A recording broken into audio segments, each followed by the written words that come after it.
Hello everyone, ਤੁਹਾਡਾ ਬਹੁਤ-ਬਹੁਤ ਸਵਾਗਤ ਹੈ ਮੇਰੇ ਚੈਨਲ ਤੇ।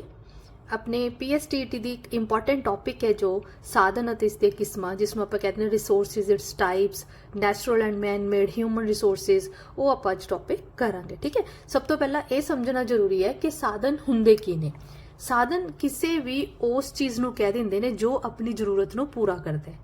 ਜਿਹੜੀ ਕਿਸੇ ਵੀ ਚੀਜ਼ ਨੂੰ ਆਪਾਂ ਆਪਣੀ ਲੋੜ ਲਈ ਪੂਰਾ ਕਰਦੇ ਆ ਜਾਂ ਆਪਣੀ ਲੋੜ ਦੀ ਪੂਰਤੀ ਕਰਦਾ ਉਹ, ਠੀਕ ਹੈ, ਉਹ ਆਪਣੇ ਲਈ ਸਾਧਨ ਬਣ ਜਾਂਦਾ ਹੈ। ਜਿਵੇਂ ਸਪੋਜ਼ ਕਰੋ ਆਪਾਂ ਨੇ ਇੱਕ ਜਗ੍ਹਾ ਤੋਂ ਦੂਜੀ ਜਗ੍ਹਾ ਤੇ ਜਾਣਾ ਹੈ, ਸਪੋਜ਼ ਕਰੋ ਆਪਾਂ ਨੇ ਘਰ ਤੋਂ ਸਕੂਲ ਤੱਕ ਜਾਣਾ ਹੈ, ਤਾਂ ਉਸ ਸਮੇਂ ਜੋ ਆਪਣੀ ਕਾਰ ਹੈ ਉਹ ਵੀ ਆਪਣਾ ਸਾਧਨ ਹੈ, ਜਾਂ ਸਕੂਟਰ ਹੈ, ਸਾਈਕਲ ਹੈ, ਜਿਵੇਂ ਵੀ ਆਪਾਂ ਜਾ ਰਹੇ ਹੋ ਆਪਣਾ ਸਾਧਨ ਹੈ।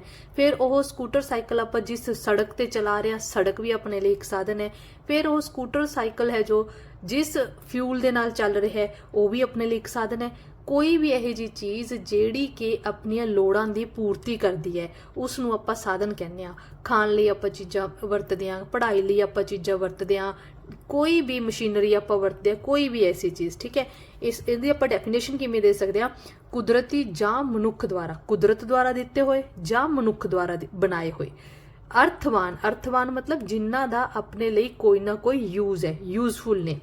ਕੁਦਰਤੀ ਜਾਂ ਮਨੁੱਖ ਦੁਆਰਾ ਬਣਾਏ ਗਏ ਅਰਥਵਾਨ ਪਦਾਰਥ ਜਿਹੜੇ ਕਿ ਮਨੁੱਖ ਦੀਆਂ ਲੋੜਾਂ ਦੀ ਪੂਰਤੀ ਕਰਦੇ ਹਨ, ਉਹਨਾਂ ਨੂੰ ਸਾਧਨ ਕਿਹਾ ਜਾਂਦਾ ਹੈ। ਠੀਕ ਹੈ, ਉਹ ਸਾਧਨ ਅਖਵਾਉਂਦੇ ਹਨ। ਚਾਹੇ ਤਾਂ ਉਹ ਆਪਾਂ ਨੂੰ ਕੁਦਰਤ ਨੇ ਦਿੱਤੇ ਨੇ, ਜਿਵੇਂ ਸੂਰਜ ਦੀ ਰੋਸ਼ਨੀ ਹੋ ਗਈ, ਹਵਾ ਹੋ ਗਿਆ, ਪਾਣੀ ਹੋ ਗਿਆ, ਖਣਿਜ ਪਦਾਰਥ ਹੋ ਗਏ, ਕੁਦਰਤ ਵੱਲੋਂ ਦਿੱਤੇ ਗਏ ਨੇ। ਚਾਹੇ ਉਹ ਮਨੁੱਖ ਦੁਆਰਾ ਬਣਾਏ ਗਏ ਨੇ, ਸੜਕਾਂ ਹੋ ਗਈਆਂ, ਰੇਲਵੇ ਹੋ ਗਈਆਂ, ਕਮਿਊਨੀਕੇਸ਼ਨ ਦੇ ਸਾਧਨ ਹੋ ਗਏ, ਮਸ਼ੀਨਰੀ ਹੋ ਗਈ।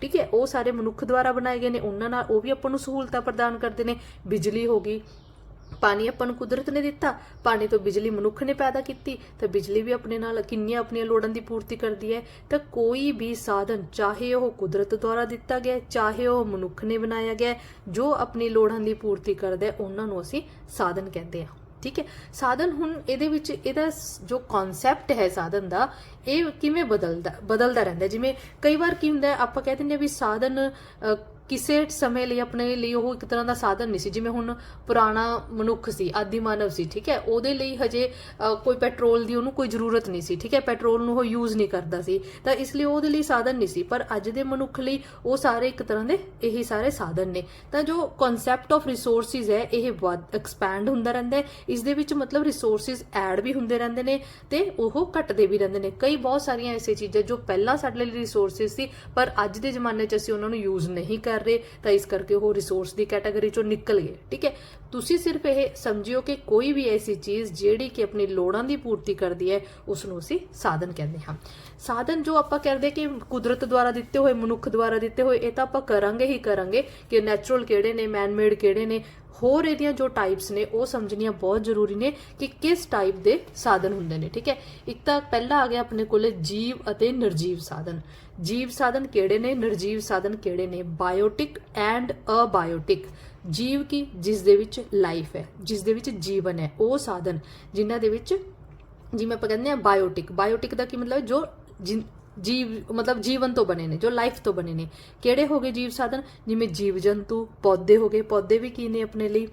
ਪੌਦਿਆਂ ਦੇ ਵਿੱਚ ਵੀ ਜਾਨ ਹੁੰਦੀ ਹੈ, ਤਾਂ ਪੌਦੇ ਵੀ ਜੀਵ ਸਾਧਨ ਨੇ। ਠੀਕ ਹੈ, ਜਿੰਨੇ ਵੀ ਇਹ ਜੀਵ ਜੰਤੂ, ਪੌਦੇ, ਇਹਨਾਂ ਸਭ ਤੋਂ ਆਪਾਂ ਨੂੰ ਭੋਜਨ ਪਦਾਰਥ ਮਿਲਦਾ ਹੈ। ਉਦਯੋਗਾਂ ਲਈ ਕੱਚਾ ਮਾਲ ਇਹਨਾਂ ਤੋਂ ਮਿਲਦਾ ਹੈ। ਤੇ ਜੋ ਕੋਲਾ ਅਤੇ ਤੇਲ ਹੈ, ਉਹ ਵੀ ਜੀਵ ਜੰਤੂਆਂ ਤੇ ਪੌਦਿਆਂ ਤੋਂ ਬਣਿਆ ਹੋਇਆ। ਠੀਕ ਹੈ, ਤਾਂ ਜੀਵ ਸਾਧਨਾਂ ਦੇ ਵਿੱਚ ਆਪਾਂ ਕਿਹੜੇ ਲੈ ਲੈਂਦੇ ਹਾਂ?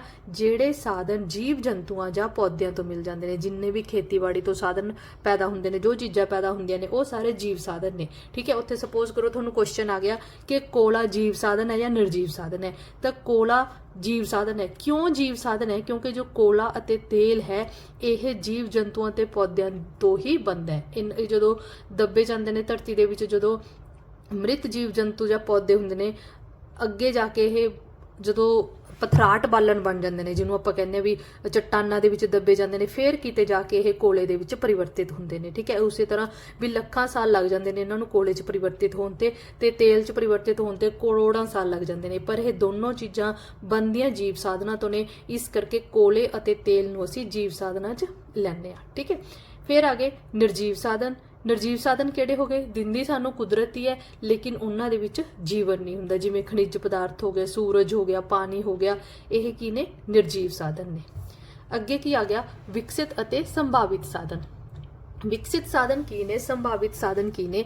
ਵਿਕਸਿਤ ਸਾਧਨ ਉਹ ਨੇ ਜਿਨ੍ਹਾਂ ਨੂੰ ਆਪਾਂ ਵਰਤੋਂ ਵਿੱਚ ਲਿਆਂਦਾ ਹੈ, ਜਿਨ੍ਹਾਂ ਦੀ ਆਪਾਂ ਵਰਤੋਂ ਕਰ ਰਹੇ ਹਾਂ, ਠੀਕ ਹੈ। ਸੰਭਾਵਿਤ ਸਾਧਨ ਉਹ ਨੇ ਜਿਨ੍ਹਾਂ ਦੇ ਵਿੱਚ ਪੋਟੈਂਸ਼ੀਅਲ ਤਾਂ ਹੈ, ਮਤਲਬ ਸਾਡੇ ਕੋਲੇ ਅਵੇਲੇਬਲ ਤਾਂ ਹੈਗੇ ਨੇ, ਪਰ ਅਸੀਂ ਉਹਨਾਂ ਨੂੰ ਹਜੇ ਯੂਜ਼ ਨਹੀਂ ਕਰ ਰਹੇ। ਹੁਣ ਜਿਵੇਂ ਦੇਖੋ ਨਦੀਆਂ ਨੇ, ਨਦੀਆਂ ਤੋਂ ਆਪਾਂ ਉਹਨਾਂ ਦੇ ਪਾਣੀ ਨੂੰ, ਕਿੰਨਾ ਹੀ ਪਾਣੀ ਨੂੰ ਵਰਤ ਕੇ ਆਪਾਂ ਬਿਜਲੀ ਪੈਦਾ ਕਰ ਸਕਦੇ ਹਾਂ, ਠੀਕ ਹੈ, ਪਰ ਆਪਾਂ ਹਜੇ ਉਨੀ ਬਿਜਲੀ ਪੈਦਾ ਨਹੀਂ ਕਰ ਰਹੇ। ਤਾਂ ਇਹਦਾ ਮਤਲਬ ਸੰਭਾਵਨਾ ਹੈਗੀ ਹੈ, ਸੰਭਾਵਿਤ ਹੈਗੇ ਨੇ ਕਿ ਅਸੀਂ ਉਹਨਾਂ ਤੋਂ ਨਵੀਂ ਟੈਕਨੋਲੋਜੀ ਦੇ ਥਰੂ ਹੋਰ ਉਹਨਾਂ ਨੂੰ ਡਿਵੈਲਪ ਕਰ ਸਕਦੇ ਹਾਂ, ਉਹਨਾਂ ਨੂੰ ਆਪਾਂ ਸੰਭਾਵਿਤ ਸਾਧਨ ਕਹਿ ਦਿੰਦੇ ਹਾਂ। ਇਸ ਦੀ ਇੱਕ ਹੋਰ ਐਗਜ਼ਾਮਪਲ ਹੈ ਕੋਲ ਹੈ। ਹੁਣ ਜਿਵੇਂ ਕੋਲਾ ਮੰਨ ਲਓ ਧਰਤੀ ਦੇ ਵਿੱਚ ਦੱਬਿਆ ਹੋਇਆ ਕੋਲਾ ਹੈ, ਠੀਕ ਹੈ, ਆਪਾਂ ਨੂੰ ਪਤਾ ਹੈ ਵੀ ਉੱਥੇ ਸੰਭਾਵਨਾ ਵੀ ਆਪਾਂ ਨੂੰ ਇੰਨਾ ਕੋਲਾ ਮਿਲ ਸਕਦਾ, ਅਸੀਂ ਉਹਨਾਂ ਨੂੰ ਕੱਢ ਕੇ ਯੂਜ਼ ਕਰ ਸਕਦੇ ਹਾਂ, ਪਰ ਅਸੀਂ ਹਜੇ ਉਸਨੂੰ ਮਤਲਬ ਉਹਦੀ ਸਰਚ ਨਹੀਂ ਕੀਤੀ, ਉਹਨੂੰ ਹਜੇ ਕੱਢਿਆ ਨਹੀਂ, ਹਜੇ ਸੰਭਾਵਨਾ ਹੈਗੀ ਹੈ ਵੀ ਇੰਨਾ ਆਪਣੇ ਕੋਲੇ ਉੱਥੇ ਕੋਲਾ ਇਸ ਮਾਤਰਾ 'ਚ ਪਿਆ, ਤਾਂ ਉਹ ਕੀ ਹੋ ਗਿਆ, ਸੰਭਾਵਿਤ ਸਾਧਨ। ਜਿਹੜਾ ਕੋਲਾ ਆਪਾਂ ਉੱਥੋਂ ਕੱਢ ਲਿਆ, ਠੀਕ ਹੈ, ਉਹਨੂੰ ਆਪਾਂ ਯੂਜ਼ ਕਰ ਰਹੇ ਹਾਂ, ਠੀਕ ਹੈ, ਉਹ ਤੋਂ ਬਿਜਲੀ ਪੈਦਾ ਕਰ ਰਹੇ ਹਾਂ, ਰੇਲ ਗੱਡੀਆਂ ਚਲਾ ਰਹੇ ਹਾਂ, ਕਾਰਖਾਨਿਆਂ 'ਚ ਵਰਤ ਰਹੇ ਹਾਂ, ਉਹ ਕੋਲੇ ਨੂੰ ਆਪਾਂ ਕੀ ਕਹਿ ਦਾਂਗੇ, ਵਿਕਸਿਤ ਸਾਧਨ। ਮਤਲਬ ਉਹ ਚੀਜ਼ ਨੂੰ ਆਪਾਂ ਯੂਜ਼ ਕਰ ਰਹੇ ਹਾਂ।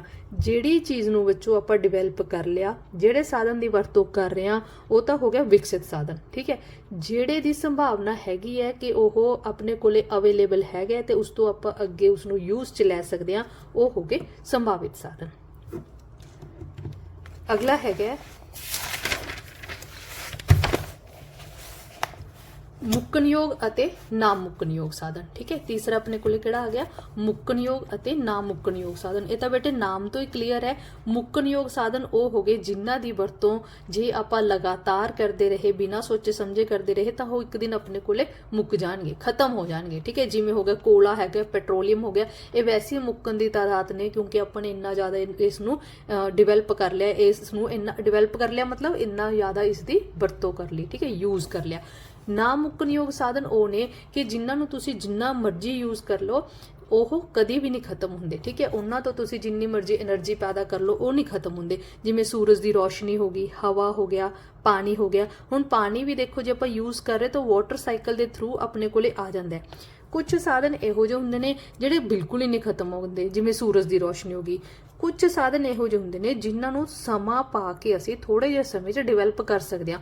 ਜਿਵੇਂ ਬੱਚੋ ਪੇੜ ਪੌਦੇ ਹੋ ਗਏ, ਪੇੜ ਪੌਦਿਆਂ ਨੂੰ ਵੀ ਉਹ ਨਾ ਮੁੱਕਣਯੋਗ ਸਾਧਨਾਂ 'ਚ ਲੈ ਲੈਂਦੇ ਨੇ, ਲੇਕਿਨ ਤੁਹਾਨੂੰ ਪਤਾ ਹੀ ਹੈ ਇੱਕ ਪੇੜ ਨੂੰ ਜੇ ਆਪਾਂ ਲਗਾਈਏ ਤਾਂ ਕੁਝ ਸਮਾਂ ਲੱਗਦਾ, ਕੁਝ ਸਾਲ ਲੱਗਦੇ ਨੇ, 4 ਸਾਲ 5 ਸਾਲ 10 ਸਾਲ, ਕੁਝ ਸਮਾਂ ਤਾਂ ਲੱਗਦਾ ਉਸ ਨੂੰ ਦੁਬਾਰਾ ਤੋਂ ਬਣਨ ਤੇ, ਠੀਕ ਹੈ। ਤਾਂ ਇਸ ਦੇ ਵਿੱਚ ਇੱਕ ਥਰਡ ਕੈਟਾਗਰੀ ਆਪਾਂ ਉਹ ਲੈ ਸਕਦੇ ਹਾਂ ਜਿਹੜੇ ਕਿ ਨਾ ਮੁੱਕਣਯੋਗ ਨੇ, ਮਤਲਬ ਜਿਨ੍ਹਾਂ ਨੂੰ ਦੁਬਾਰਾ ਬਣਾਇਆ ਜਾ ਸਕਦਾ ਹੈ, ਪਰ ਉਹਨਾਂ ਨੂੰ ਬਣਨ ਤੇ ਕੁਝ ਨਾ ਕੁਝ ਸਮਾਂ ਲੱਗਦਾ ਹੈ, ਵੀ ਉਹਨਾਂ ਨੂੰ ਰੈਪਲੈਂਸ਼ ਹੋਣ ਤੇ ਕੁਝ ਸਮਾਂ ਲੱਗਦਾ ਹੈ। ਅੱਗੇ ਹੈਗੇ ਆਪਣੇ ਕੋਲੇ ਮਿੱਟੀ ਅਤੇ ਭੂਮੀ ਸਾਧਨ। ਮਿੱਟੀ ਕਿਹਨੂੰ ਕਹਿੰਦੇ ਨੇ, ਜਿਹੜੀ ਅਪਰ ਮੋਸਟ ਲੇਅਰ ਹੈ ਅਰਥ ਦੀ, ਮਤਲਬ ਜਿਸ ਦੇ ਵਿੱਚ ਆਪਾਂ ਫਸਲਾਂ ਉਗਾਉਣੇ ਆ, ਠੀਕ ਹੈ, ਜਿਹੜੀ ਕਿ ਉੱਪਰਲੀ, ਸਭ ਤੋਂ ਉੱਪਰਲੀ ਇੱਕ ਲੇਅਰ ਹੈ ਜਿਸ ਦੇ ਵਿੱਚ ਖੇਤੀਬਾੜੀ ਕੀਤੀ ਜਾਂਦੀ ਹੈ, ਉਸ ਨੂੰ ਆਪਾਂ ਕੀ ਕਹਿ ਦਿੰਦੇ ਹਾਂ, ਮਿੱਟੀ। ਅਲੱਗ-ਅਲੱਗ ਤਰ੍ਹਾਂ ਦੀਆਂ ਮਿੱਟੀਆਂ ਅਨੁਸਾਰ ਬੇਟੇ ਅਲੱਗ-ਅਲੱਗ ਤਰ੍ਹਾਂ ਦੀਆਂ ਫਸਲਾਂ ਉਗਾਈਆਂ ਜਾਂਦੀਆਂ ਨੇ, ਜਿਵੇਂ ਜਲੋਢੀ ਮਿੱਟੀ ਹੈ, ਕਾਲੀ ਮਿੱਟੀ ਹੈ, ਲੈਟਰਾਈਟ ਮਿੱਟੀ ਹੈ, ਠੀਕ ਹੈ। ਅਲੱਗ-ਅਲੱਗ ਮਿੱਟੀਆਂ ਅਲੱਗ-ਅਲੱਗ ਫਸਲਾਂ ਦੇ ਲਈ ਫਾਇਦੇਮੰਦ ਨੇ। ਤਾਂ ਇਹ ਵੀ ਮਨੁੱਖ ਦੇ ਲਈ ਕੀ ਨੇ, ਇੱਕ ਤਰ੍ਹਾਂ ਦਾ ਸਾਧਨ ਨੇ, ਠੀਕ ਹੈ। ਮਿੱਟੀ ਇੱਕ ਸਾਧਨ ਹੈ, ਅਲੱਗ-ਅਲੱਗ ਮਿੱਟੀਆਂ ਦੇ ਵਿੱਚ ਅਲੱਗ-ਅਲੱਗ ਫਸਲਾਂ ਉਗਾਈਆਂ ਜਾਂਦੀਆਂ ਨੇ। ਜਦੋਂ ਤੁਹਾਨੂੰ ਟਾਈਪਸ ਕਰਵਾਈਆਂ ਜਾਣਗੀਆਂ ਨਾ, ਕੁਦਰਤੀ ਸਾਧਨ ਅਤੇ ਹਿਊਮਨ ਰਿਸੋਰਸਿਸ ਤੇ ਨੈਚੁਰਲ ਰਿਸੋਰਸਿਸ ਕਰਾਉਂਗੀ, ਉਸ ਸਮੇਂ ਤੁਹਾਨੂੰ ਮਿੱਟੀਆਂ ਬਾਰੇ, ਭੂਮੀ ਬਾਰੇ ਸਾਰਾ ਇੱਕ ਡਿਟੇਲਡ ਟੌਪਿਕ ਹੈ ਇਸ ਤੇ, ਉਹ ਆਪਾਂ ਕਰਾਂਗੇ, ਠੀਕ ਹੈ। ਭੂਮੀ ਕਿਵੇਂ ਆਪਣੇ ਲਈ ਸਾਧਨ ਹੈ, ਭੂਮੀ ਨੂੰ ਅਲੱਗ-ਅਲੱਗ ਚੀਜ਼ਾਂ ਦੇ ਲਈ, ਅਲੱਗ-ਅਲੱਗ ਉਦੇਸ਼ਾਂ ਦੇ ਲਈ ਹਿਊਮਨ ਬੀਇੰਗ ਵਰਤਦਾ, ਠੀਕ ਹੈ। ਮਾਨਵ ਅਲੱਗ-ਅਲੱਗ ਆਪਣੇ ਉਦੇਸ਼ਾਂ ਦੇ ਲਈ ਵਰਤਦਾ ਹੈ। ਭੂਮੀ ਦੇ ਉੱਪਰ ਉਹ ਖੇਤੀਬਾੜੀ ਵੀ ਕਰ ਸਕਦਾ ਹੈ, ਉਹਦੇ ਉੱਪਰ ਉਦਯੋਗ ਵੀ ਲਗਾਉਂਦਾ ਹੈ, ਉਸ ਨੂੰ ਆਵਾਜਾਈ ਦੇ ਲਈ ਵੀ ਯੂਜ਼ ਕਰਦਾ ਹੈ, ਸੜਕਾਂ ਬਣਾਤੀਆਂ, ਰੇਲਵੇ ਬਣਾਤੀਆਂ। ਤਾਂ ਉਸ ਦੇ ਧਰਾਤਲ ਦੇ ਅਨੁਸਾਰ ਕਿ ਉਹ ਪਹਾੜ ਨੇ, ਪਠਾਰ ਨੇ, ਮੈਦਾਨ ਨੇ, ਕੀ ਚੀਜ਼ ਹੈ, ਉਸ ਦੇ ਅਕੋਰਡਿੰਗ ਉਹ ਭੂਮੀ ਨੂੰ ਯੂਜ਼ ਕਰਦਾ ਹੈ। ਤਾਂ ਭੂਮੀ ਵੀ ਮਨੁੱਖ ਦੇ ਲਈ ਇੱਕ ਸਾਧਨ ਹੈ, ਠੀਕ ਹੈ। ਮਿੱਟੀ ਅਤੇ ਭੂਮੀ ਸਾਧਨ, ਠੀਕ ਹੈ। ਆਪਾਂ ਨੇ ਕਿਹੜੇ-ਕਿਹੜੇ ਕੀਤੇ ਬੇਟੇ, ਆਪਣੇ 4 ਪਹਿਲਾਂ ਕੀਤੇ, ਜੀਵ ਅਤੇ ਨਿਰਜੀਵ ਸਾਧਨ, ਵਿਕਸਿਤ ਅਤੇ ਸੰਭਾਵਿਤ ਸਾਧਨ, ਫਿਰ ਆਪਾਂ ਨੇ ਕੀਤੇ ਮੁੱਕਣਯੋਗ ਅਤੇ ਨਾ ਮੁੱਕਣਯੋਗ ਸਾਧਨ, ਮਿੱਟੀ ਅਤੇ ਭੂਮੀ ਸਾਧਨ, ਠੀਕ ਹੈ। ਅਗਲਾ ਆਪਣਾ ਆ ਗਿਆ ਸਮੁੰਦਰੀ ਅਤੇ ਖਣਿਜ ਸਾਧਨ, ਠੀਕ ਹੈ। ਸਮੁੰਦਰੀ ਅਤੇ ਖਣਿਜ ਸਾਧਨ ਕਿਵੇਂ ਨੇ ਬੇਟੇ, ਸਮੁੰਦਰ ਤੋਂ ਸਾਨੂੰ ਬਹੁਤ ਸਾਰੇ ਸਾਧਨ ਪ੍ਰਾਪਤ ਹੁੰਦੇ ਨੇ, ਅਤੇ ਖਣਿਜ ਸਾਧਨ ਜਿਹੜੇ ਸਾਨੂੰ ਧਰਤੀ ਦੇ ਅੰਦਰੋਂ ਖਣਿਜ ਪਦਾਰਥ ਪ੍ਰਾਪਤ ਹੁੰਦੇ ਨੇ। ਆਪਣੇ ਧਰਤੀ ਦੇ ਉੱਪਰ 71% ਪਾਣੀ ਹੈ, ਠੀਕ ਹੈ। ਧਰਤੀ ਤੇ ਜਿੰਨੇ ਵੀ ਜੀਵ ਜੰਤੂ ਨੇ ਉਸ ਚੋਂ 75% ਤਾਂ ਸਮੁੰਦਰਾਂ ਤੋਂ ਹੀ ਪੈਦਾ ਹੋਏ ਨੇ। ਇਹ ਵੀ ਕੁਐਸਚਨ ਆ ਜਾਂਦਾ ਹੁੰਦਾ ਬੇਟੇ, ਇਹ क्वेश्चन बहुत इंपॉर्टेंट है कि किन्ने प्रतिशत जीव समुद्रां तो पैदा होए ने। तो किन्ने प्रतिशत जीव समुद्रां तो पैदा होए ने? 75%, 75% जीव समुद्रां तो पैदा होए ने। समुद्रां तो सानू की कुछ मिलदा बेटे? मच्छियां मिलदियां, घोगे, मोती, सीपियां, कई जगह ते पेट्रोलियम, कई जगह ते तुसी देखो जिहड़ा अपना मुंबई साइड जो अपनी पेट्रोल कड्ढण वाली साइट है वह समुंदर दे अंदर है, अरेबियन सी दे विच है। ठीक है, तो इस करके समुंदर सानू बहुत सारा कुछ प्रदान करते हैं। मच्छी एक अजिहा कई बहुत सारे एक जनसंख्या का फूड है। ठीक है, ਇਹਦਾ मतलब ਆਪਾਂ फूड ਦੇ ਲਈ ਵੀ ਸਮੁੰਦਰਾਂ ਦੇ ਉੱਪਰ ਨਿਰਭਰ ਹੈ। ਤਾਂ ਇਹ ਕੁਐਸਚਨ ਜ਼ਰੂਰ ਧਿਆਨ ਨਾਲ ਸੁਣਿਓ ਕਿ ਧਰਤੀ ਦੇ 75% ਜੀਵ ਸਮੁੰਦਰਾਂ ਤੋਂ ਹੀ ਪੈਦਾ ਹੋਏ ਹਨ। ਅੱਗੇ ਕਿਹੜਾ ਸਾਧਨ ਆਪਣਾ? ਖਣਿਜ ਪਦਾਰਥ, ਜਿਸ ਵਿੱਚ ਦੋ ਤਰ੍ਹਾਂ ਦੇ ਆਪਾਂ ਕਰਦੇ ਆ, ਧਾਤੂ ਖਣਿਜ ਤੇ ਅਧਾਤੂ ਖਣਿਜ। ਧਾਤੂ ਖਣਿਜ ਕਿਹੜੇ ਹੋ ਗਏ? ਜਿਵੇਂ ਲੋਹਾ, ਤਾਂਬਾ, ਚਾਂਦੀ, ਸੋਨਾ, ਜਿਨ੍ਹਾਂ ਦੇ ਵਿੱਚ ਬੇਟੇ ਮੈਟਲ ਹੁੰਦੀ ਹੈ, ਮੈਟੈਲਿਕ ਹੁੰਦੇ ਨੇ, ਉਹਨਾਂ ਦੇ ਵਿੱਚ ਸ਼ਾਈਨ ਹੁੰਦੀ ਹੈ। ਠੀਕ ਹੈ, ਉਹਨਾਂ ਨੂੰ ਆਪਾਂ ਧਾਤੂ ਖਣਿਜ ਕਹਿ ਦਿੰਦੇ ਆ। ਅਧਾਤੂ ਖਣਿਜ ਪਦਾਰਥ ਕਿਹੜੇ ਹੋ ਗਏ? ਜਿਵੇਂ ਪੈਟਰੋਲੀਅਮ, ਕੋਲਾ, ਅਬਰਕ, ਮੈਂਗਨੀਜ਼। ਇਹਨਾਂ ਦੇ ਵਿੱਚੋਂ ਵੀ ਕੋਈ ਨਾ ਕੋਈ ਕੁਐਸਚਨ ਬਣ ਸਕਦਾ ਬੇਟੇ ਕਿ ਧਾਤੂ ਖਣਿਜ ਪਦਾਰਥ ਕਿਹੜੇ ਨੇ, ਅਧਾਤੂ ਖਣਿਜ ਪਦਾਰਥ ਕਿਹੜੇ ਨੇ।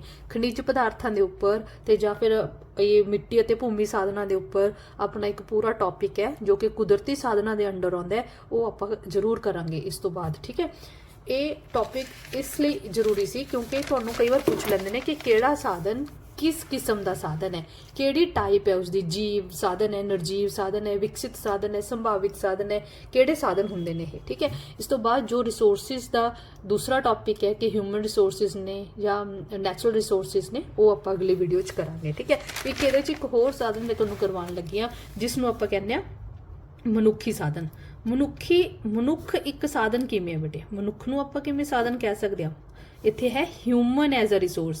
वो नहीं मैं आप कह रहे कि जो मैनमेड बनाए होंगे ने। ह्यूमन एज अ रिसोर्स की है, मनुख एक साधन किमें है। हुण देखो जिन्ने भी कुदरत ने आपां नूं साधन दिते ने, पानी, हवा, सूरजी रोशनी या फिर खनिज पदार्थ या फिर समुंदर तो चीज़ां, ਉਹਨਾਂ ਸਾਰਿਆਂ ਦੀ ਵਰਤੋਂ ਕਿਵੇਂ ਕਰਨੀ ਹੈ।